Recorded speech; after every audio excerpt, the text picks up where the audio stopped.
नमस्कार दोस्तों, government army के सारे यूट्यूब चैनल में आपका दिल का स्वागत है।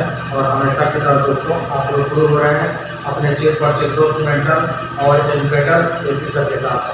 तो दोस्तों उम्मीद है कि आप अपने वीडियो के लिए एग्जाम में पूरे जोश खरोश उत्साह और उमंग के साथ लगे हुए हैं। और जैसा कि ये चैनल आप के लिए बना है, आप लोगों के कल्याण के लिए बना है, आपको गवर्नमेंट जॉब दिलाने के उद्देश्य से बना है। तो इसी कड़ी में दोस्तों, जैसा कि मैंने लगभग 4-5 दिन पहले आप लोगों के साथ वीडियो के माध्यम से शेयर भी किया था कि बहुत जल्दी हम वीडियो एग्जाम को ध्यान में रखते हुए कुछ टॉपिक पे समय समय पे वीडियो के माध्यम से चर्चा करेंगे। क्योंकि दोस्तों वीडियो एग्जाम का समय बहुत कम रह गया है, लगभग कहने का मतलब है कि लगभग 40 दिन के आसपास रह गया है। तो किसी भी सब्जेक्ट का डिटेल अध्ययन तो इस समय संभव नहीं है। कारण यह है कि दोस्तों समय बहुत कम है, बट यह है कि आपके एग्जाम की दृष्टि से हर विषय में, हर खंड में कुछ चैप्टर बहुत ही ज़्यादा इम्पोर्टेंट है। और इसी को दृष्टिगत हमने इम्पोर्टेंट चैप्टर पे तो ध्यान रखा ही है, लेकिन सबसे ज़्यादा ध्यान हमने उस पर रखा है जो कि आप लोगों के लिए इम्पोर्टेंट तो है ही है। और सबसे बड़ी बात है, दूसरा जो हमने ध्यान रखा है वो एक ही, तो आप लोगों को इम्पोर्टेंट होने के साथ ही उससे क्वेश्चन ज़्यादा पूछे जाने की संभावना हो। और तीसरी बात ये दोस्तों इम्पोर्टेंट ये है कि उसमें आप लोगों को अक्सर जो कंफ्यूजन पैदा हो जाता है। और ये दोस्तों आपके जो 3 खंड है, 50-50 क्वेश्चन के जो 150 क्वेश्चन बनने वाले हैं, जीएस, जीके, दूसरा रीजनिंग और थर्ड जो है हिंदी।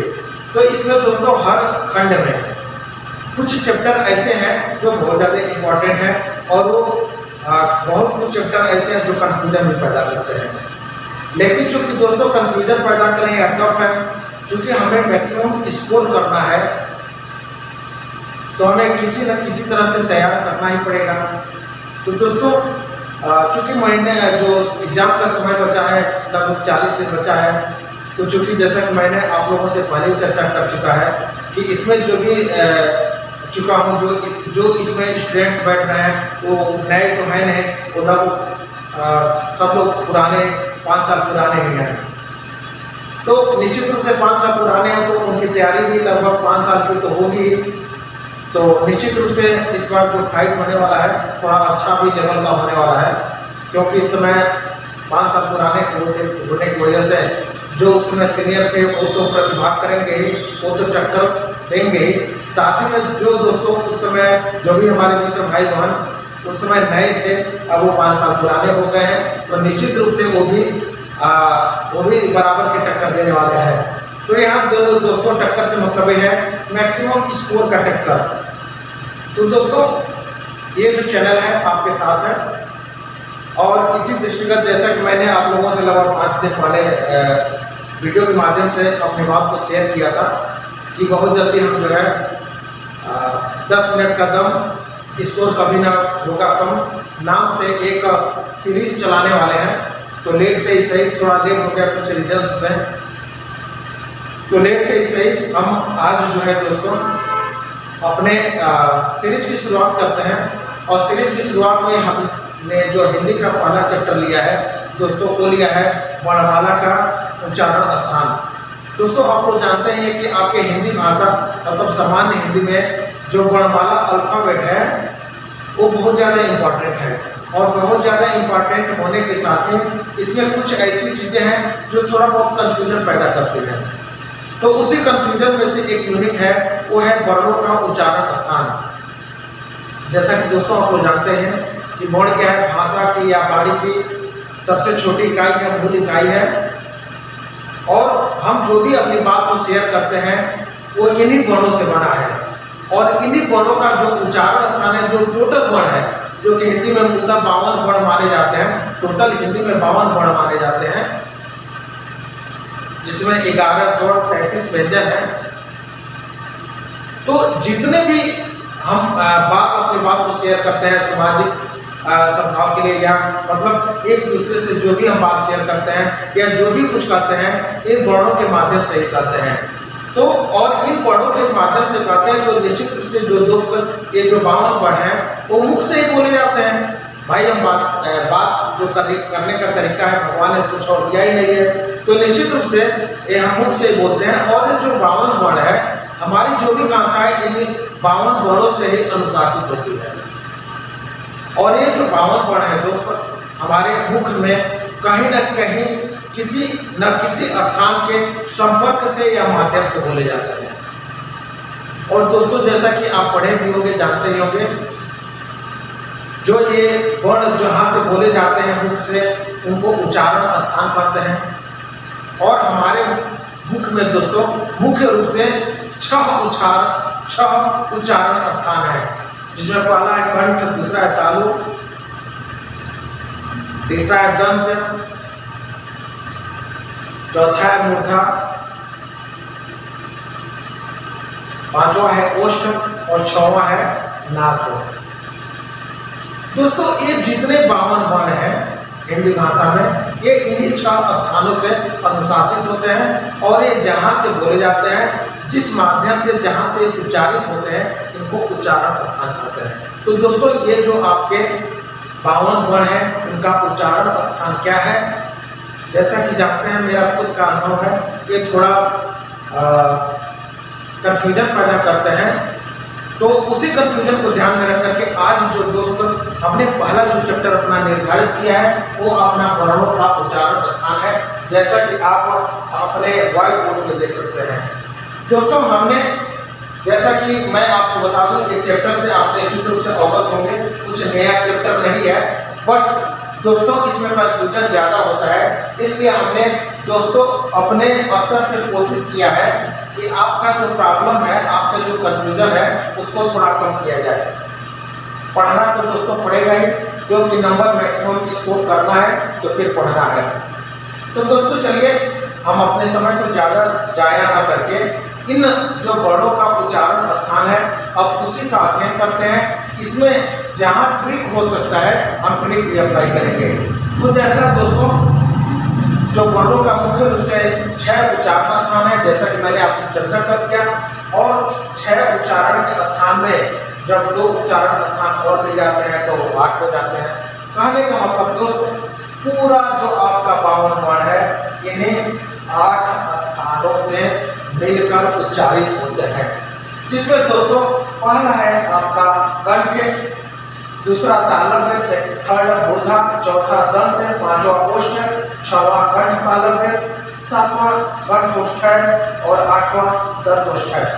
जैसा कि आप लोग जानते हैं, कंठ मतलब कंठ से उच्चारण होने वाले वर्ण, तालव्य मतलब तालु से जो उच्चारण होने वाला स्थान है, मूर्धा से उच्चारित होने वाले वर्ण, दांत से उच्चारित होने वाले वर्ण, ओष्ठ से उच्चारित होने वाले वर्ण, कंठ तालव्य, कंठ और तालु से मिलकर उच्चारित होने वाले वर्ण, कंठ ओष्ठ कंठ और ओठ से मिलकर उच्चारित होने वाले वर्ण, और दंत ओष्ठ दंत और ओठ के संयुक्त उच्चारण से होने वाले जाने वाले वर्ण। तो दोस्तों अब चलिए हमने इन 8 का एक समग्र रूप से बातचीत कर ली। अब थोड़ा इनका डिटेल अध्ययन करते हैं कि कंठ में कौन कौन से वर्ण आते हैं और ये किन किन उच्चारण स्थान से उच्चारित होते हैं। तो पहला जो दोस्तों वो है कंठ, और कंठ का जानते हैं, कंठ और निचली जीभ। दोस्तों मैं आपके बता दूं कि इनमें मैक्सिमम जो है उच्चारण स्थान में जीभ जो है सहायक के रूप में जरूर होता है। जैसे देख लीजिए, कंठ में भी जीभ है, तालव्य में भी जीभ है, मूर्धन्य में भी जीभ है, दंत में भी जीभ है, और फिर आपका कंठ तालव्य में भी जीभ है, कंठ ओष्ठ में भी जीभ है, और दंत ओष्ठ में भी जीभ है। बस जीभ कहाँ नहीं है, तो आपका ओष्ठ में है, क्योंकि जो ओष्ठ के वर्ण है, जो ओष्ठ से बोले जाते वर्ण है, ये केवल दोनों ओठों के स्पर्श से ही बोले जाते हैं। इसमें जीभ का कोई खास काम नहीं होता है। बाकी जो भी वर्ण है और जो उच्चारण स्थान है, उसमें जीभ कहीं ना कहीं सहायक के रूप में जरूर होता है। तो दोस्तों आपका जो पहला उच्चारण स्थान है वो कंठ है। इसमें दोस्तों कहा गया है कि कंठ और निचली जीभ के स्पर्श से बोले जाने वाले वर्ण एक कंठ के अंतर्गत आते हैं। कंठ जानते हैं, ये आपका जो कंठ उच्चारण स्थान है, और इसके अंतर्गत जो कंठ से वर्ण बोले जाते हैं दोस्तों, वो है अ आ, मतलब स्वर के अ आ। क वर्ग में आप जानते हैं, आपको पता ही होगा कि हर वर्ग में 5 वर्ण होते हैं। तो क वर्ग में क ख ग घ, अंग अह। कहने का मतलब दोस्तों कंठ से जो होने वाले वर्ण है वो है अ आ स्वर का, क वर्ग में आपका क ख ग घ अंग होता है, 5 वर्ण होते हैं। और विसर्ग आप लोग जानते हैं, विसर्ग के अंतर्गत अह और अ अंग और अह वर्णों की गणना की जाती है। दोस्तों ये आपके कंठ के द्वारा बोले जाने वाले वर्ण हो गए। और इसके लिए दोस्तों चूंकि ये थोड़ा सा बड़ा है, अ आ है, अ वर्ग है और विसर्ग है, तो दोस्तों थोड़ा बड़ा हो जा रहा है, आपको ध्यान रखने में असुविधा न हो, तो इसलिए दोस्तों हमने इसके लिए एक छोटा सा ट्रिक, एक दिमाग में याद रखने लायक ट्रिक अपनाया है। वो है अ आ कहबी। अ आ कहबी। अ आ मतलब अ आ स्वर से, क मतलब क वर्ग और क वर्ग और विसर्ग का आपका जो है वो हो गया अ आ कहबी, क वर्ग। और दोस्तों शायद इसमें क वर्ग और विसर्ग में दोस्तों आपको मैं एक चीज बता दूं कि इसमें कंठ में आपका एक जो वर्ण है कहीं ना कहीं छूटा हुआ है। हाँ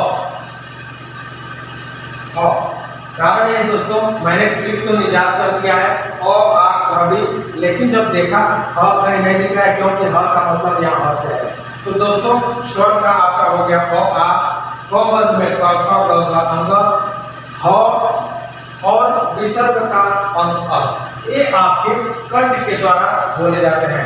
दोस्तों मैं एक चीज बताऊं, एग्जाम की दृष्टि से कंठ के द्वारा जो बोले जाने वाले वर्ण है बहुत इंपॉर्टेंट है, इसलिए आप इसका ध्यान जरूर रखिएगा। खासकर क वर्ग का ध्यान रखिएगा, क्योंकि क वर्ग मैंने यहाँ छोटा में लिख दिया है। सॉरी, बाकी आप जानते हैं कि क वर्ग में मूल रूप से 5 वर्ण आते हैं। अब जो दोस्तों सेकंड है वो है तालव्य। तालव्य मतलब तालु से बोले जाने वाले वर्ण तालव्य के अंतर्गत आते हैं। और तालव्य से जो वर्ण बोले जाते हैं उसमें तालु और जीभ का संयुक्त स्पर्श होता है, तभी ये वर्ण बनते हैं।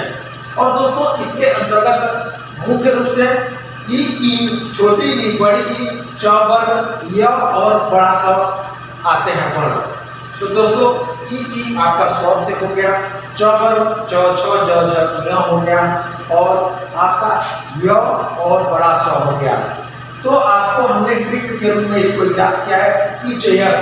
ई मतलब छोटी ई, बड़ी ई, च मतलब च वर्ग, य मतलब य और स। तो आपको ट्रिक के रूप में मैंने बताया इच और यस। दोस्तों ये जो तालव्य का जो वर्ण है ये भी आपके एग्जाम की दृष्टि से बहुत इंपॉर्टेंट है। अब थर्ड जो है मूर्धन्य। मूर्धा जानते हैं दोस्तों, आपके जो ऊपरी जीभ के ऊपर का भाग है, ऊपर से मतलब ये है कि आपके ऊपर का स्थान तलवार, वहां के जो दोनों मतलब ऊपर के तालु के ऊपर के जो बीच का स्थान होता है आप लोग जानते हैं इसको मूर्धा बोलते हैं। और जो है मूर्धा और जीभ के स्पर्श से जो वर्ण बोले जाते हैं उन्हें हम मूर्धन्य वर्ण बोलते हैं। दोस्तों इसके अंतर्गत प्रमुख रूप से ऋषि और अऋषि हम जिसे बोलते हैं ट वर्ग, ट ठ ड ढ अ र और आपका पूर्ण स आता है। तो इसके अंतर्गत हमने जो निजात किया है वो है ऋट रस, जहाँ ऋ का मतलब ऋषि, ट मतलब ट वर्ग और र मतलब र और स मतलब कठोर स। दोस्तों ये मूर्धन्य है, मूर्धा और जीभ के स्पर्श से बोले जाने वाले ये वर्ण है। दोस्तों मैं ये बता दूं कि आपके कंठ, तालव्य और मूर्धन्य ये जो शुरू के 3 उच्चारण स्थान है कंठ, तालव्य और मूर्धन्य, आपके एग्जाम की दृष्टि से बहुत ज्यादा इंपॉर्टेंट है और आपको इसको अच्छी तरह से ध्यान रखना चाहिए। मैंने अपने स्तर से ट्रिक के माध्यम से भी कोशिश की है और एनालिसिस के माध्यम से भी कोशिश की है कि आपके जो भी कंफ्यूजन है आज समाप्त हो जाए। चौथा जो है वो दंत है। दंत मतलब यह है कि दोस्तों दांत और जीभ के स्पर्श से जो बोले जाने वाले वर्ण होते हैं वो दंत वर्ग के अंतर्गत आते हैं। इसके अंतर्गत दोस्तों वो आपका क वर्ग आता है, ल एवं छोटा स आता है। क वर्ग, ल और स तो द वर्ग आपका हो गया त, थ, द, ध, न और ल और स। इसके लिए हमने जो ट्रिक दोस्तों इजाद किया है वो है द कलश या द तलाश। जैसा कि हम आम भाषा में बोलते हैं द तलाश या तलाशी दीजिए, तो वही है।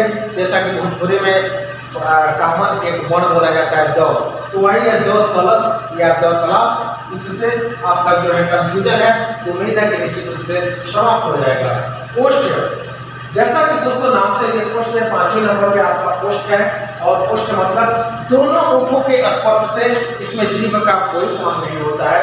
दोनों ओठों के स्पर्श से जो बोले जाने वाले वर्ण होते हैं इनको हम पोस्ट वर्ग में रखते हैं। और इसमें छोटा ऊ, बड़ा ऊ और प वर्ग। प वर्ग मतलब प, फ, ब, भ, म, ये आपके इसमें आ जाते हैं। तो आपके पोस्ट में दोनों ओठों के स्पर्श से जो बोले जाने वाले वर्ण होते हैं वो आते हैं। और इसमें छोटा ऊ, बड़ा ऊ और प वर्ग आता है।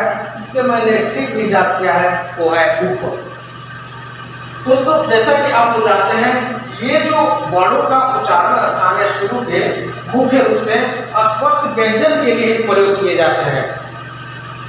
चूंकि स्पर्श व्यंजन इसलिए कहते हैं कि कहीं ना कहीं उच्चारण स्थान में जीभ से भी स्पर्श करते हैं, तो भावों के स्पर्श से बोले जाते हैं, इसलिए स्पर्शीय व्यंजन कहते हैं। मुख्य रूप से इसमें जीभ की भूमिका होती है।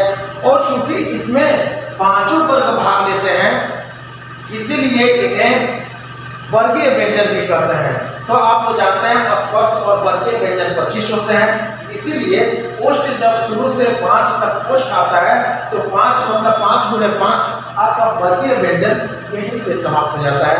क्योंकि प वर्ग का जो है प, फ, ब, भ, म और म के द्वारा ही आपका व्यंजन जो फ से शुरू होता है और म के आधार पर आप म के स्थान पे आकर 25वें नंबर पर आकर आपका वर्गीय या स्पर्श व्यंजन समाप्त हो जाता है।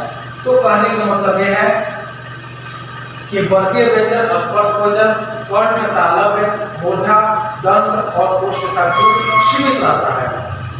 और देखिए यहाँ दोस्तों ये जो शुरू के 5 जो उच्चारण स्थान है ये अलग अलग उच्चारण स्थान है, मतलब इनमें पोस्ट को छोड़ दिया जाए तो सब में जीभ ने सहायक के रूप में काम किया है।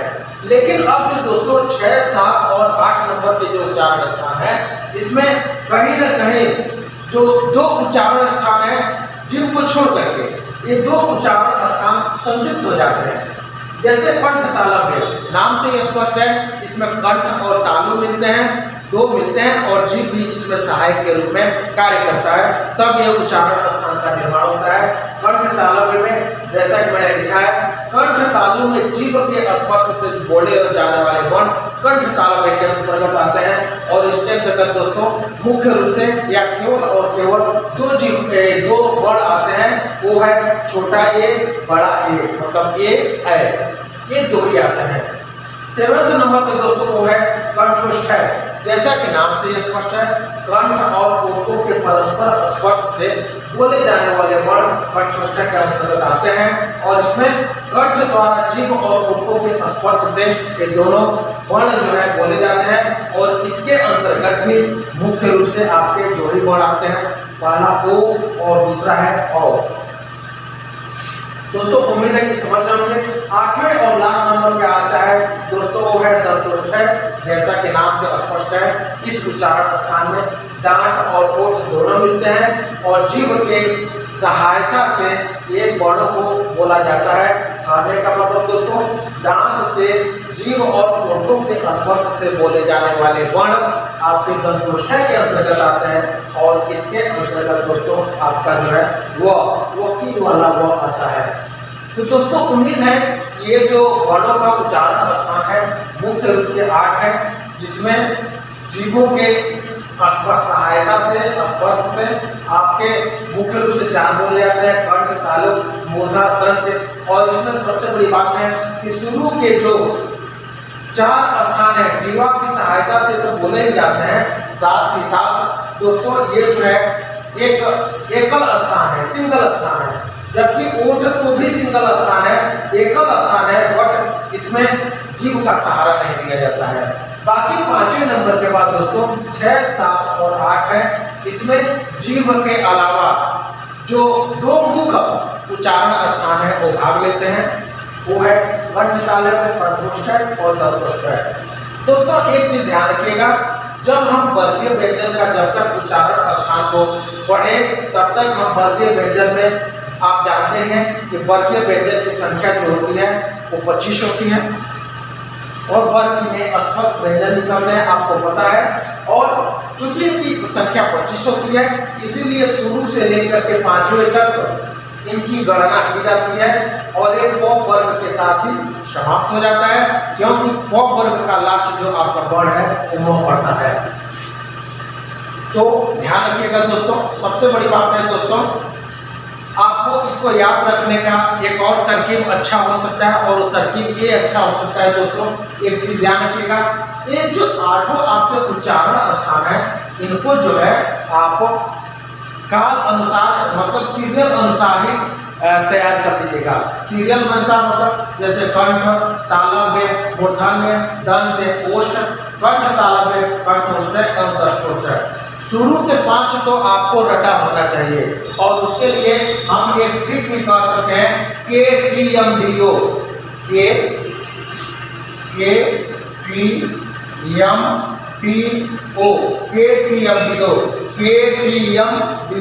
K से कंठ, T से तालव्य, M से मूर्धा, D से दंत और O से ओठ।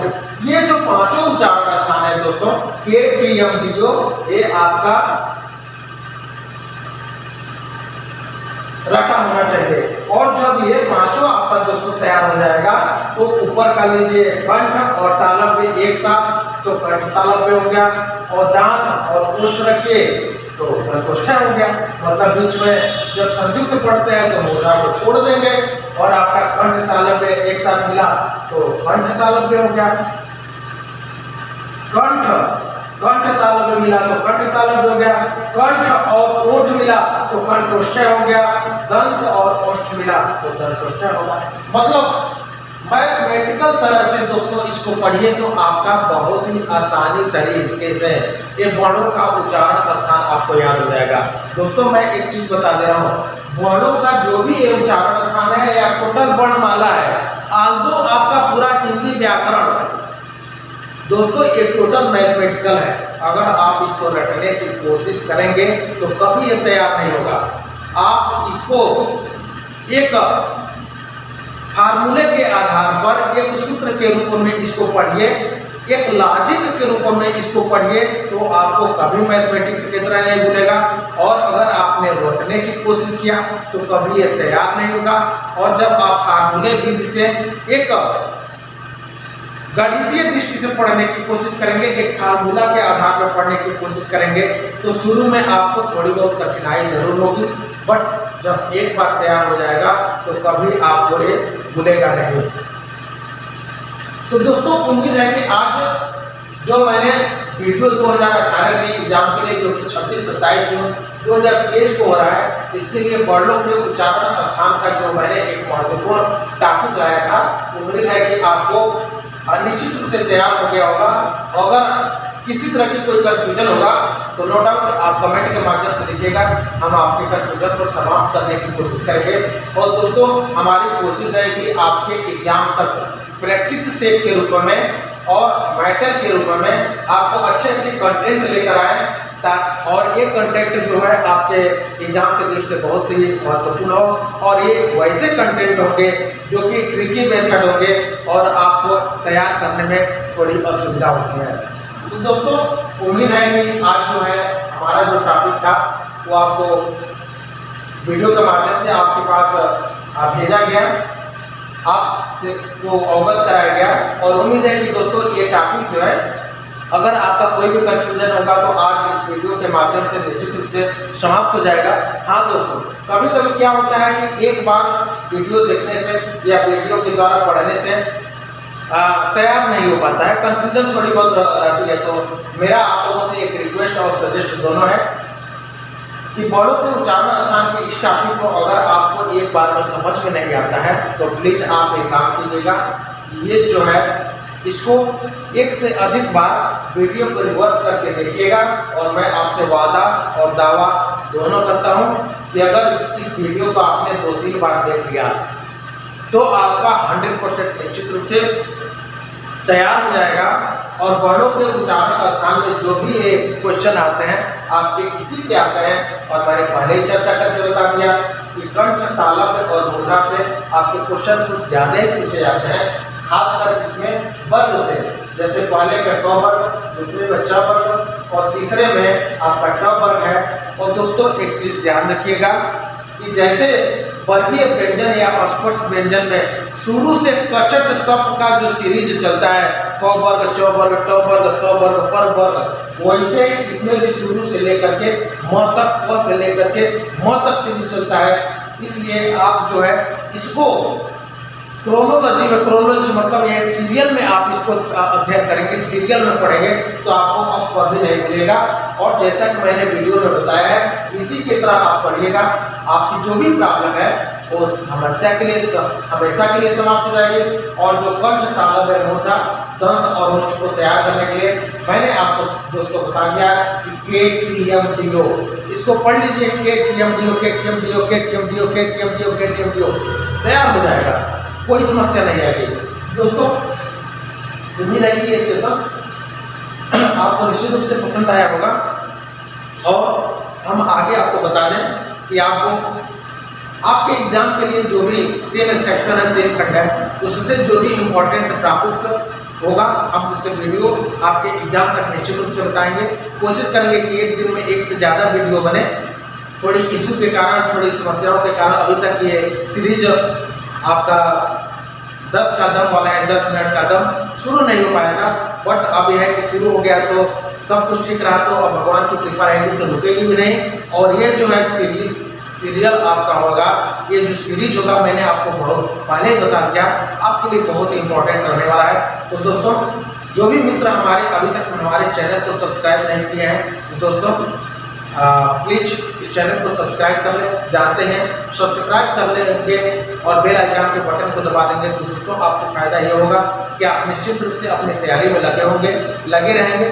और जब भी यहाँ से कोई भी वीडियो अपलोड किया जाएगा और जैसे उसको पब्लिक किया जाएगा आपके पास ऑटोमेटिक वो निश्चित पहुँच जाएगा। और दोस्तों इस चीज़ की तो मेरे द्वारा गारंटी दी जाती है, जो कि मैंने खुद एक कंपटीशन अभी तक दिया है, कई UP-SSC के मेंस, UP-PSC के मेंस मैंने कई जगह लिखे हैं, इंटरव्यू भी दिया है। तो उस सारे अनुभव को मैं आपसे शेयर करूंगा। भले ही मैं इसमें कंपटीशन न दे रहा हूं, लेकिन आप मेरे भाई बहन हैं तो कोशिश करेंगे कि आप मेरे अनुभव का ज़्यादा से ज़्यादा लाभ उठाएं। और दोस्तों ये तभी संभव है जब पहले नंबर पे आप वीडियो को ज़्यादा से ज़्यादा देखें और दूसरे नंबर पे दोस्तों आप मेरे चैनल को सब्सक्राइब कर लें। और दोस्तों अगर आपको ये वीडियो मीनिंगफुल लग रहा है तो दोस्तों आपको इससे लाभान्वित हो ही है, आप इसका ज़्यादा से ज़्यादा लाभ उठाइए। और दोस्तों कर भला तो हो भला। दोस्तों इस वीडियो का ज़्यादा से ज़्यादा आपके मित्र, दोस्त, रिश्तेदार भी लाभ उठा सकें, आपके भाई बहन भी लाभ उठा सकें, तो प्लीज़ इसको ज़्यादा से ज़्यादा लाइक और शेयर कीजिए। तो दोस्तों बहुत जल्दी हम आपको इस सीरीज में 10 का जो दम है, 10 मिनट का दम, स्कोर कभी ना होगा कम, इसके अंतर्गत हम बहुत जल्दी नेक्स्ट वीडियो लेकर के आ रहे हैं। तब तक के लिए सबको जय Hind, have a nice day, thank you.